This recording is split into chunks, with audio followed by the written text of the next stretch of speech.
Mtazamaji, hilo ndo basi la klabu ya Simba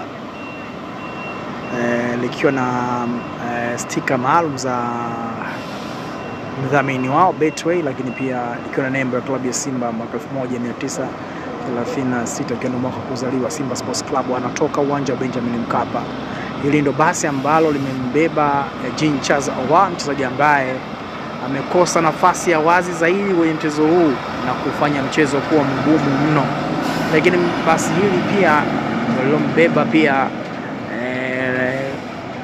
Musa Pimpin Kamara, golikipa ambaye aliumia na kumpisha golikipa mwenzake Yakubu Suleiman. Lakini pia hilo ndio basi ambalo liko pamoja na msafara wa gari basi ndogo maana ya Noah, ukibeba kocha mkuu wa mchezo wa leo Morocco, mzee wetu Suleiman Morocco. Basi ndio liondoka kwenye viunga vya uwanja Benjamin Mkapa. Mtazamaji wa Power Media, hii ni sauti kabambe kabisa ya Isike Fred the El Capitano, zoni bachafu ni kubisafi. Kiufupi kama mashabiki na wanachama klabu ya Simba wanasema Yanga haina kocha, basi wao leo wanataka kujua timu yao imekuwa dhaifu na hari jojo.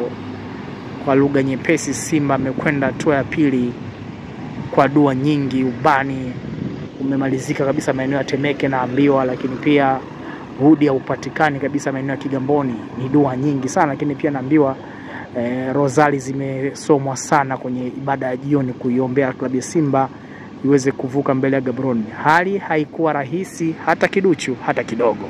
Ukweli ni kuwa klabu ya Simba wana nafasi ya kurekebisha mambo kwa kumtangaza kocha mkuu, lakini pia kuweka mambo mengine sawa kiufundi na mambo yanafanana haya. Mimi ni Isike kutoka hapa Benjamin Mkapa. Hadi wakati mwingine, chao chao.